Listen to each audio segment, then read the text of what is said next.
بسم الله الرحمن الرحيم.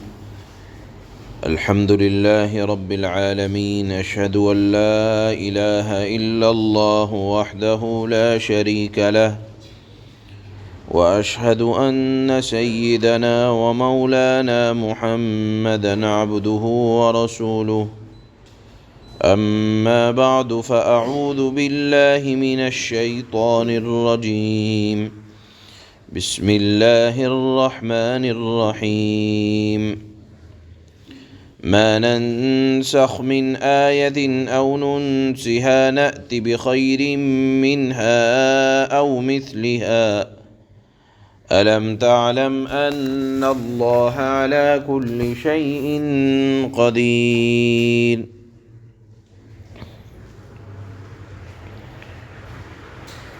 ألم تعلم أن الله له ملك السماوات والأرض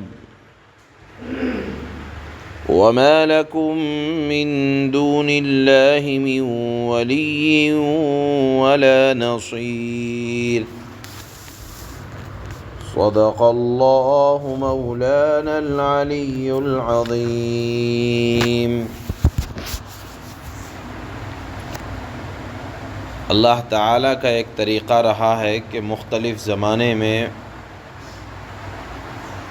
حالات کے اعتبار سے شریعت کے عمل کرنے والے احکام کے اندر اللہ پاک تبدیلی کرتے رہے ہیں. حالات کے اعتبار سے، لوگوں کے اعتبار سے احکامات میں تبدیلی ہوئی ہے. بنیادی عقائد کے اندر تبدیلی نہیں ہوئی. یعنی اللہ ایک ہے، اس بات کی تعلیم ہر نبی نے ہر زمانے میں ایک ہی انداز سے دی ہے. رسالت کا مسئلہ ہو، یعنی رسولوں کی رسالت، پیغمبری، ہر زمانے میں ایک ہی طریقہ رہا ہے، اس میں کوئی تبدیلی نہیں ہوئی. آخرت کے مسائل ہوں، حساب و کتاب کا معاملہ ہو، ہر نبی نے ایک ہی انداز سے سمجھایا ہے. بنیادی عقائد میں کبھی کوئی تبدیلی اللہ پاک نے نہیں فرمائی ہے. ہاں، عمل کرنے کے اعتبار سے شرعی مسائل کے اندر اللہ کی طرف سے تبدیلیاں ہوتی رہی ہیں. آپ جانتے ہیں کہ جو عملی احکام اللہ نے حضرت موسیٰ علیہ السلام کو دیے، ان کے اندر تبدیلی ہوئی. حضرت عیسیٰ علیہ السلام کے زمانے میں اس میں تبدیلی کر دی گئی. اور پھر جو مسائل عمل کرنے کے اعتبار سے جو شریعت طریقہ حضرت عیسیٰ علیہ السلام کے زمانے میں ان کی عبادت کا تھا، اللہ کے نبی صلی اللہ علیہ وسلم کے زمانے میں اس میں تبدیلیاں کر دی گئیں. بہرحال عقائد میں تو تبدیلی نہیں ہوئی. ہاں، مسائل میں، فروعی احکام میں، شریعت میں تبدیلیاں ہوئی ہیں. اور خود اللہ کے نبی صلی اللہ علیہ وسلم کی شریعت میں بھی اللہ نے تبدیلی کی ہے. کس طرح سے؟ آپ جانتے ہیں کہ شروع میں اللہ کے نبی صلی اللہ علیہ وسلم نماز پڑھنے کے لیے جس قبلے کو اختیار فرمایا وہ قبلہ اول بیت المقدس تھا. اور پھر کچھ زمانے کے بعد اللہ نے جناب رسول اللہ صلی اللہ علیہ وسلم کو حکم دیا کہ آپ کعبۃ اللہ کی طرف رخ کر کے نماز پڑھا کریں. بہرحال یہ تبدیلیاں کرنا یہ لوگوں کے حالات کے اعتبار سے اللہ نے تدریجاً فرمایا. کسی وقت ایک حکم دیا، بعد میں اس حکم کو منسوخ کر کے ختم کر کے دوسرا حکم آ گیا. تو فروعی احکام میں، شریعت کے احکام میں تبدیلیوں کو نسخ کہا جاتا ہے. ایک حکم کو ختم کر کے دوسرا حکم لے آنا جو لوگوں کے اور حالات کے اعتبار سے زیادہ مناسب ہو۔ اب یہودیوں نے مسلمانوں کو طعنہ دیا خاص طور پر، اور مشرکین نے عام طور پر یہ اعتراض اٹھایا کہ اگر سارے احکامات اللہ کی طرف سے ہیں تو ان میں تبدیلیاں کیوں ہو رہی ہیں؟ آج ایک حکم، کل کوئی ایک حکم، یہ تبدیلیاں کیوں ہو رہی ہیں؟ اس کے جواب میں آج کی یہ آیتیں جو 2 پڑھی گئی ہیں وہ نازل ہوئیں۔ جواب کا حاصل یہ ہے کہ اللہ تعالی اپنی حکمت کے مطابق حالات کے اعتبار سے احکامات کو بدلتے رہتے ہیں، اور یہ حالات کی تبدیلیاں تمام کے تمام اللہ کے علم میں ہیں کہ جو حکم ختم کیا جا رہا ہے اس کے مقابلے میں جو حکم لایا جا رہا ہے وہ لوگوں کے لیے اور حالات کے اعتبار سے زیادہ مناسب اور بہتر ہے۔ اگر آپ اس بات کو اور اچھے انداز سے سمجھنا چاہیں تو ہمارے سامنے مثالیں موجود ہیں۔